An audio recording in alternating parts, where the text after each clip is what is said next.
Ah, I'm going to take a breath here because I couldn't be more excited. I'm so happy that you're here. Sometimes you think about life and there are things that just can't be explained. And today, some of you, if you've never heard my program, I'm Danielle Lin. I've been doing this for many, many decades around the world. We're on broadcast radio, terrestrial, and podcast, interviewing the brightest minds on the planet, talking about the things that matter in your life. But then there's this window where there's the unexplainable, where you think, how is that possible? Or maybe you call out to the universe and you're looking for answers. And sometimes they show up directly and sometimes they don't. In this case today, this is a whole new model for the Danielle Lin Show. We have been doing radio and that has been our game. Then we went to podcasts and that was our game. Now we're launching a new channel that will include YouTube and all of the platforms. And Sheila Gillette, who is not only renowned in the world as a pioneer in the field of channeling, but she is also a dear friend of mine. She and Marcus Gillette have been friends and in my life for a couple of decades. And one night I was sitting talking to a friend on the phone and I said, we both kind of yelled to the universe, what? You know, there's so many things going on, so much confusion, so much uncertainty. And then THEO showed up in a random way. And then Sheila showed up and Sheila, I called you and I was like, okay, I know THEO is working. And for those of you that do not know THEO, one of the great ways to actually learn about it is you can go to their site at asktheo.com. But also Gaia did a very special series on channeling, which legendary Sheila Gillette is certainly one of the rock stars. And I would say the rock star because you've been channeling for 50 years. 50 years. Yeah, I started when I was 2. Yeah, I started when I was 6 and I've been on the air 40. So I'm a little ahead of you there. But I just knew, and sometimes, and folks, I would ask you that when my producer was with us the other day when we were recording, he said something happened in the room when she was on and when THEO came in. And I said, yeah, and he's not a believer. But by the time he was done, he had questioned his own doubt. And so I wanted to talk about, for the people that haven't heard the radio show that is actually at Danielle Lin with you and I in broadcast time, that we talked about your life, your background, what happened. I'd love you to do a brief overview so we could bring that in and then we'll invite THEO if that's okay with you. Absolutely. And thank you for this opportunity, Danielle. It's so fun to be together again and to refresh our relationship and friendship. This is a delight. And to the point of how this all began, in 1969, I had a near-death experience. And I was in intensive care in the hospital. I had pulmonary embolus. And I was just saying, hey, God, give me a job. I'll do anything. I just had a brand new baby. I had 2 little kids at home. And I wanted to stay on the planet and be their mom. And so I just kept saying that. I knew if I closed my eyes, I wouldn't open them again. I knew that I was making that request. And the cubicle in intensive care became extremely bright, as if the sun had risen in the room. And I saw movement at the end of my bed. And when I looked, Jesus was standing at the end of my bed. Well, you can imagine that was a little shocking, but he was emanating such a loving essence. And I was mesmerized by his eyes, beautiful hazel green eyes. And he took his arms, folded them like this. And when he did that, I heard in my inner mind hearing a male voice, not my own thoughts, but a distinct male voice that said, remember, my child, you are loved. And at that point, I felt as if my crown opened up and this warmth started seeping down through every cell. And my lungs were non-functional. I felt as if I had an elephant sitting on my chest. And when that warmth went through, I felt like I could take a deep breath. And it's as clear to me today, Danielle, as it was back then, 54 years ago. And it was a miraculous healing, really. I started getting better. The doctors were amazed because they had prepared my family that day that I was not going to live. I found that out later. But then I was in the hospital for a month. And when I got home and got strong again, it was about 6 months. I started having all kinds of psychic phenomena happening internally, externally. I could hear the messages as I heard Jesus' voice. I could do automatic writing, and then I tranced spontaneously, just like Edgar Cayce. I was laying down and this voice started to speak through me and give messages and told me that my body was being prepared for high teachers. And about 1.5 or 2 years later, one angel named Orlos said my body was being adjusted. And then one day I was doing a channeling for a group of people in Seattle. Orlos said, it's time for us to leave. And THEO came in with an amazing intensity. And my whole body was vibrating. And I was thinking, wow, what is this? And this voice came through and said, we are 12 archangels, collectively known by the name THEO. And we will not identify singularly because the message is what is important, not the messenger. And we're here for the shift of consciousness that's happening for all human species now. And they told me to look it up in the look up THEO in the dictionary, which the dictionary said the beginning or God. And so that was a little daunting, but it began this journey, a lifetime journey of working with them and, writing 3 books and, doing seminars and working with clients one-on-one like we did several years ago, Danielle. And really the message of optimism and the message of this evolving consciousness is quite exciting, actually. Just pragmatically asking, were you ever scared? Were you religious? Were you spiritual? Was there any question of like, what's happening to me? Because people, some people think, oh, this is weird, or this it was weird.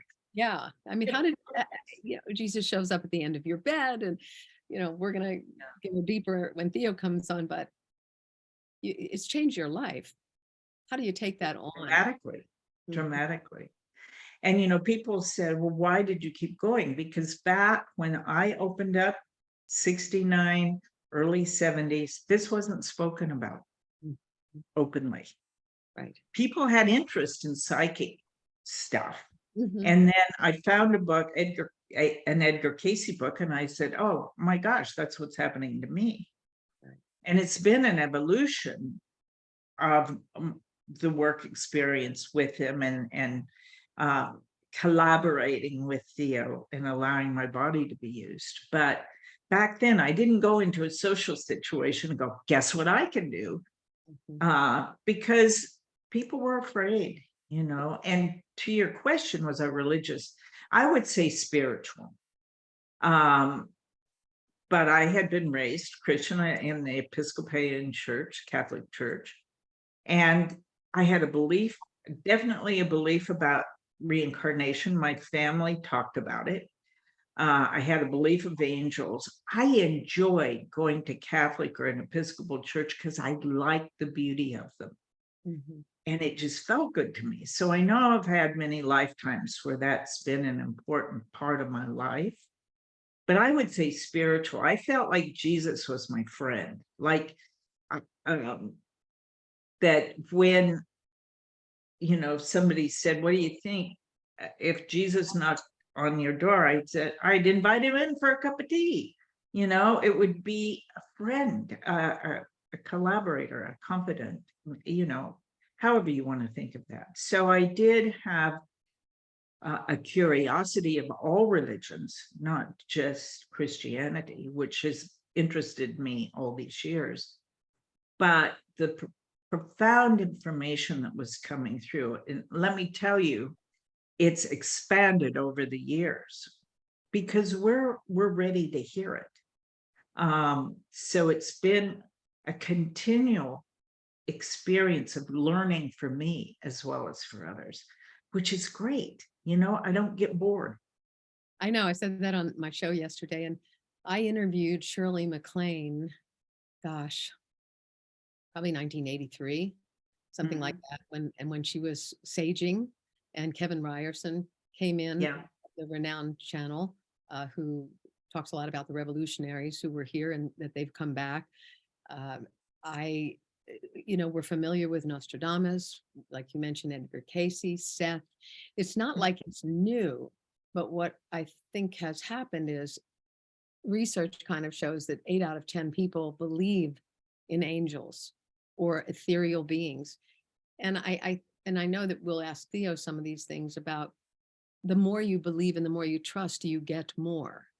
Like if you're pushing it away, does it stop you from receiving? Some people have profound experiences, and a couple of my friends wrote questions that we'll ask about that, they didn't die, didn't have the near death, but they did see people or beings, and it opened a possibility. So I would say, what do you think? We invite Theo in?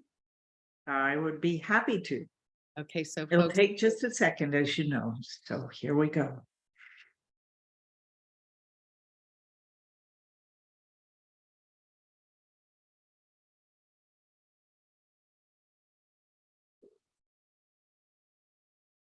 It is the beginning, is it not? it is. Thank you for being with us, Theo. It's such a great pleasure, and I'm excited to spend time with you. What I did with my listeners on the show is I asked them to pour down what they were going through in life. So I wanted to start with some of the questions, and some of them are not unusual, and some of them might be a little existential. But a lot of people are concerned that we are in a time right now of such disruption, uncertainty, not knowing where we're heading. Is it the end of the world? Is it the end of the earth? Why have we come here? Can you start to speak to where we're at in this time? Yes, we've been speaking for decades about this very thing. And it is not the end of the earth. The earth is going to continue on long after you have lived this incarnation. Any who are on the planet now, it's a continuum. What is happening here is a shift of consciousness that has never happened before, and the relinquishment of beliefs that have been passed along for thousands of years, societally, genetically, all of these old beliefs that no longer work. That's part of the transformation that is happening. The revolution that many are feeling, and this chaos, out of chaos will come order. The chaos that is being felt is the crumbling of these old foundational edicts or paradigms, or even structures that no longer work.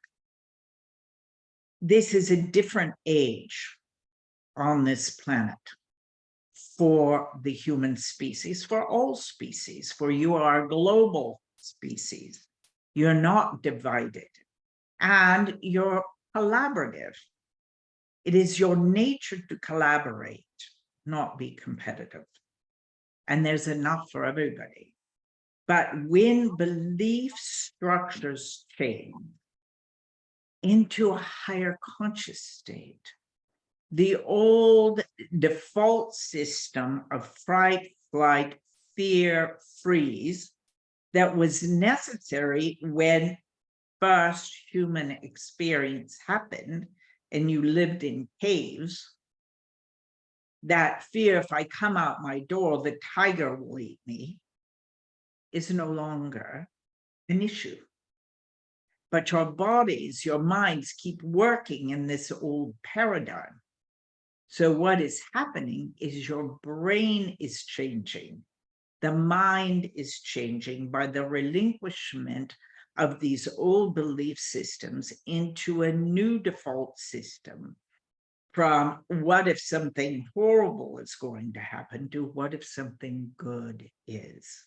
Mm. And the recognition of your soul is much larger than your human body, and that you're a spiritual being, a soul that is eternal, having a moment of human experience in an incarnation now. So it's not a human having a spiritual experience, it's the other. It's a spiritual soul being, vibration, having a human experience. So can you explain the soul process? So of incarnation? So it's a birth. The soul births into this human body, an infant. But the soul is what gives the brain life. As you know, when the body it becomes non-functional, dies, let's say, the body can be kept alive. The brain cannot. That is why medical professionals say at the end of an incarnation, when the soul leaves, brain dead. Because the soul gives the brain life. And what is last to go is the brain, the hearing. So there is a consciousness that stays till that soul births back into its multidimensional existence. So I asked you last time we spoke about the brain, about when someone has a tragic ending, they have a car accident or they're in a fire or an earthquake and the families are completely distraught, a lot of times about their suffering. I didn't want to think that they suffered.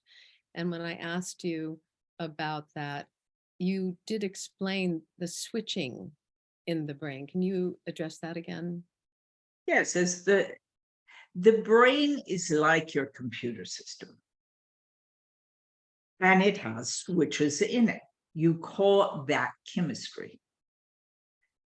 However, when there is an accident, to your point, or even an illness, the greater thing that humans fear death about is they fear pain. Yes. And of course, the loved ones want comfort for those whom they love. Understand this.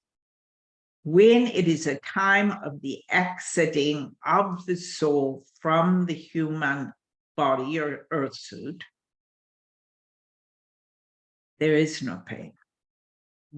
Certain chemistry is released into the brain. The soul protects you from pain. And so there's this response that happens to eliminate those pain frequencies that give pain. You talked about dimensions. A lot of people wonder, do we die? Is there really a death? That consciousness expands, but you have also talked a lot about the dimensions of this earth and the planet. Yes. Can you explain more? There are 12 dimensions about this earth. Everything is energy. It's all frequencies and vibrations. We're speaking to you on frequency now, as you know. Being in the radio, you know frequencies, megahertz, and these sort of things, and how they have to come together to be able to have the communication. That's what we do with this body on a cellular level. But there are 12 dimensions. Your third dimension is your physical reality. The fourth has been a spiritual awakening, this waking up that there's more than one has thought there is, that the soul is larger than was once believed. And we're now in the fifth dimensional frequencies, energies, which is much more refined, which allows each of you to be more connected to the entirety of your soul. It's a refined energy. The sixth dimension you will have physical existence in as well, which then you'll recognize full mastery. But you're working with all 12 of them. The others are etheric, they're refined energy, they're manifestational energy, they're the quantum field, however you wish to speak about them. Science has words for this. But as to death, there is none. The death happens to the body, the relinquishment of the body, but it's not a death. The soul does not die. It just transforms into another form or existence, into its energetic form that is eternal. I think that brings a lot of relief to people, because the whole concept of death, just like the whole concept of God and all these systems that we run in our minds. I want to go back to the earth for a minute. Was the earth birthed for an intention? When human beings, you said first existence, what does that look like in the beginning of earth and what we're here for as human beings? So you've had anthropologists say that there have been civilizations thousands of years ago, tens of thousands of years ago, that are now being found out of the curiosity of science and the determination and the knowing of those individuals who have received information that they exist. So you are all connected energetically to guidance that is ever present about you. And it is always there to access science, the arts. All beings who are incarnate are connected. And so some people call this downloads or spirits speaking to them, or inspiration, curiosity, imagination. There are many words that you can give to it, but you're connected to these vibrational frequencies that are ever evolving. And now to a higher evolutionary state of consciousness in which your brain will have more usage.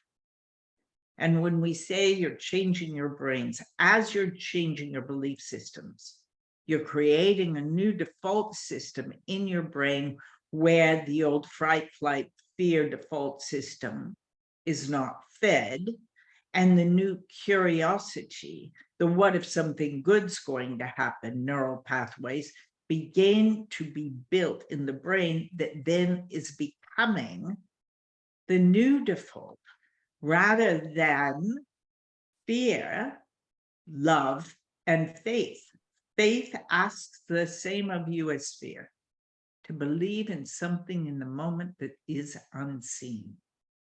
So if you're making it up, make it up good, yes, rather than in the negative.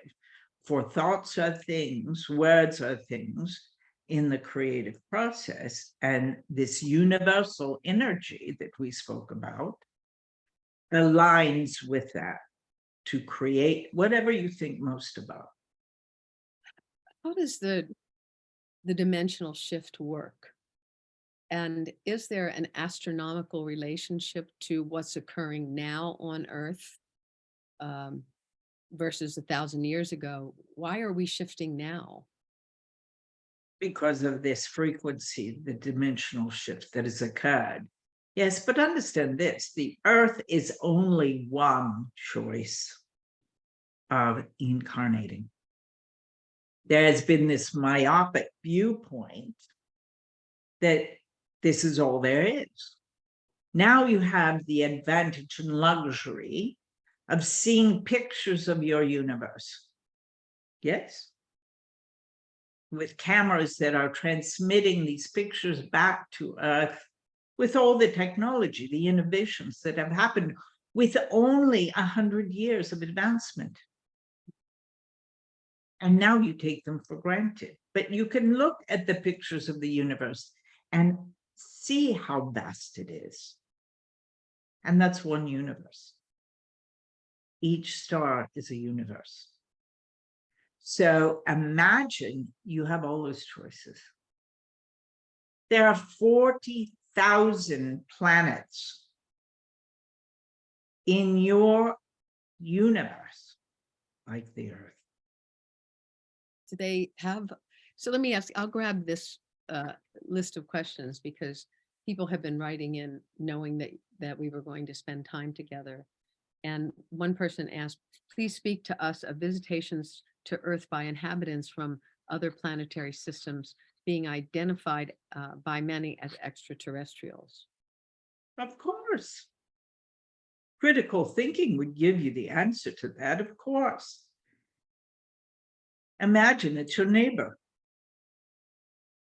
For each and every one of you has had the opportunity to be an extraterrestrial, to incarnate in other systems. This is just one. And it's your choice. You chose to incarnate in this body, this time, this Earth. So it's nothing to be feared. What's been feared is that myopic viewpoint. There was a time when humans thought the Earth was flat. There's still some that believe that. However, you know, by even the pictures you see of those astronauts that go into space and show you what the Earth looks like when they come back, yes? So the aperture of your viewpoints have broadened and will continue to. Be open and curious. Don't accept another's point of view. Check on the inner of your own truth barometer of what's true. I've heard that you have to ask, like that angels and guides can't just drop into your world and start changing things. Would you elaborate on that? A lot of people are calling out and not calling out and wondering why they aren't getting through these horrible things they're going through, or not making enough money, or can't find love, the pragmatic things of this earth dimension. What we would say to that, and we'll elaborate later, is it's belief systems. But in the asking, it is given, yes. Angelic presence, guides, mentors, however you wish to speak of them, are just waiting for you to ask for their assistance. Where are they?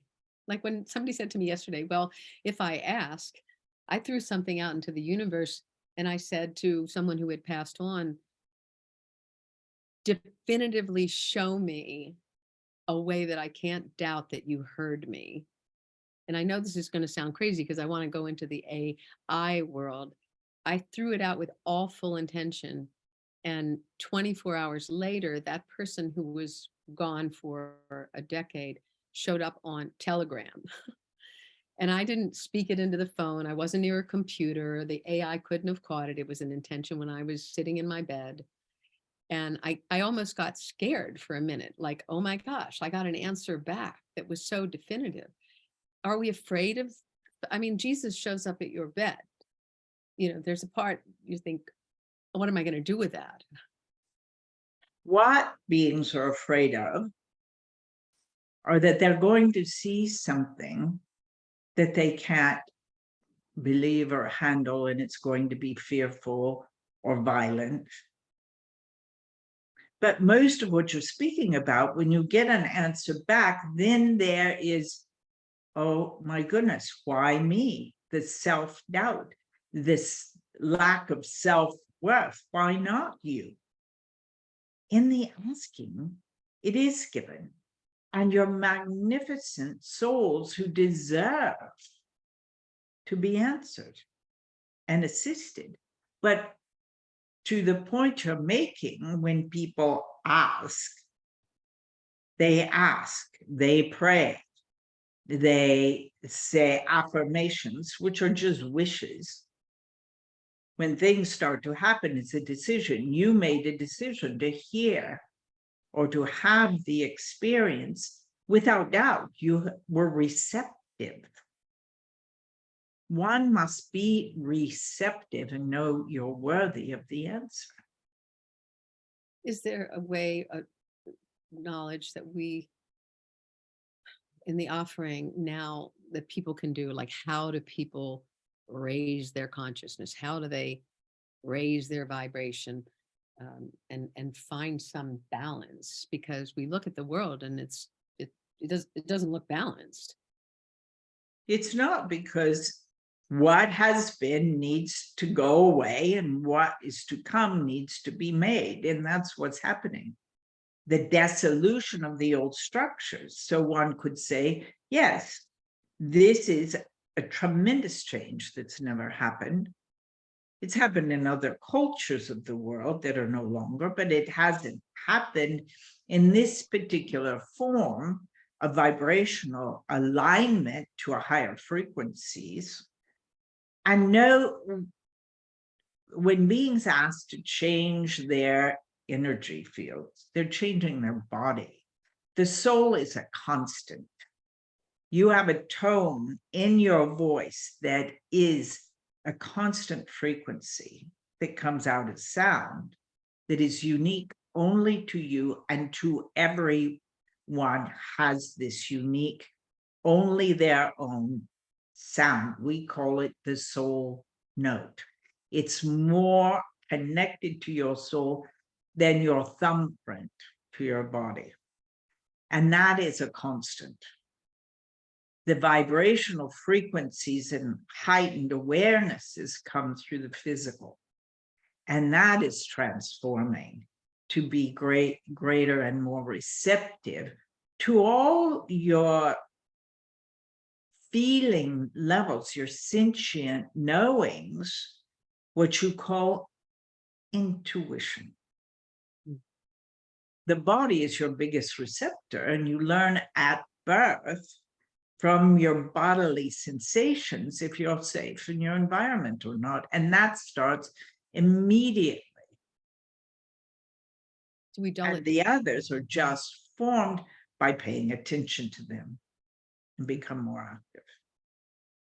The another person asked, what is your speaking on Jesus Christ and his mission to mankind, and inclusive of other avatars that or beings?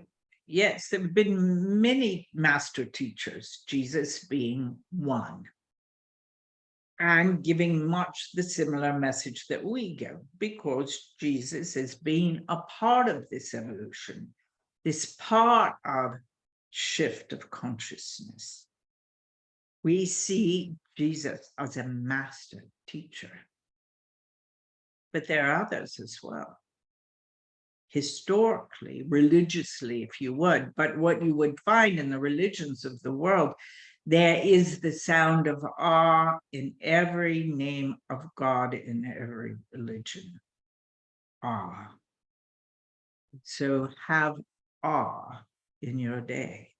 You say the word awesome, yes, that is, it is with God, is it not? So all are important, and you will see in the structures of these religions many of the similar messages. You can find anything there that you have a consciousness of. So if you find negativity, of course it's there, because that's part of the human experience. It doesn't affirm it, it's just where your belief system and vision is. But it's important to read between the lines of any of these publications that have been religiously put forth. They're put forth by man and their influence as well. And last question, there's a concern right now about AI and artificial intelligence losing control, maybe the issue. How do you see the integration of using artificial intelligence for the expansion of consciousness and spirituality? It came in as the vibrations of the fifth dimensional energy were aligning with this planet. So that has been more than 50 years. It's been there. for some time. It's not going to take you over. Your intelligence is much higher than that. This was created by humans. Yes. Any last message for all of us on Earth? Of course, fear has been in all innovation. It's going to do something bad. This is the fear quotient that humans are working their way out of. So with this AI, with any new innovations that are coming, they're here to assist. They're being given. And those who are becoming embodied on this planet now, the young, many see highly intelligent, highly functional, but highly sensitive. So do not label them, but make way for this birth of a new world. They're here, as you are, as midwives for this new world expression. And that is a gift and a blessing. Thank you so much, Theo. I know we're going to talk. We are complete. Indeed. Thank you. God's love unto you. And to you. Good day. Good day.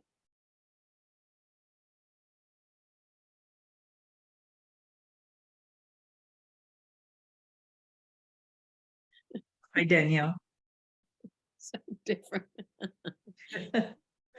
Every time you come back, it's just, there's folks, if you're watching this and you see that transition, you can see there is a difference, and that, you know, you carry that sweetness that just pops in so angelically. And Thanks. You know, I find it difficult to watch the videos. I've been, been videoed over many years now, and it's still odd to me. Yeah. It's funny, huh? You know, one question before I'll let you go. Can anybody channel? I mean, is there something knowledge-wise that you could learn and say, I'm going to channel? I'm getting automatic writing, but any tip on that? Well, automatic writing is channeling. Mhm. It's, we all are channels, and part of my work is assisting people with our program we call psychic exploration, and we do it virtually once a year. And it's really fun because I want to demystify and take away the fear of all of us using all of our senses, all of our intuitive gifts, and we all channel in whatever form. Automatic writing is one form. Clairaudience is hearing messages like I heard. So to the answer, yes, everybody channels. It's just how it comes through you and how you allow it through you. So I would say yes, and just, you can use your psychic ability, use your telepathy, use your receivers, and have fun with it. Don't be afraid of it. It's there.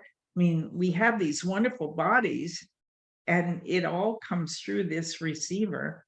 However, we receive in ways. I'll tell you how we receive best. It's how we learn.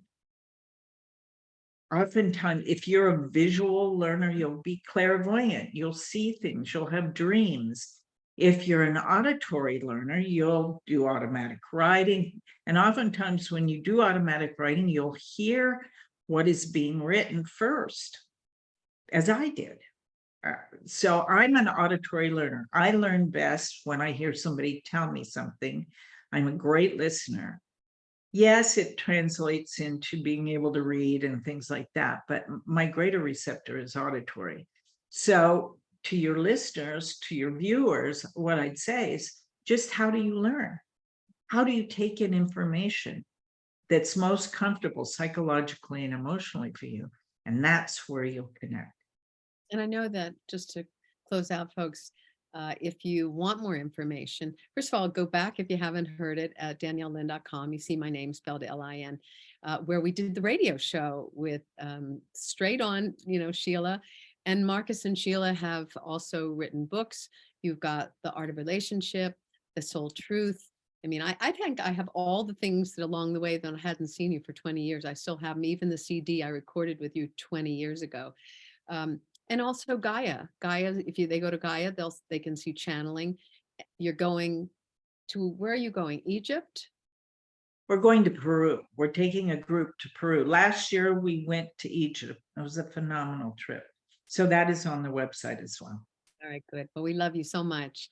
And it's so great. And I want to thank you for walking me through this new paradigm shift where we go to audio and video at the same time. And I love it. And please thank Marcus and Stephanie, I will. everybody on your team. All right. Take care. Lots of love. Well, love you much. Thank you. All right. Take care. Bye. Bye, everybody. We'll see you next time.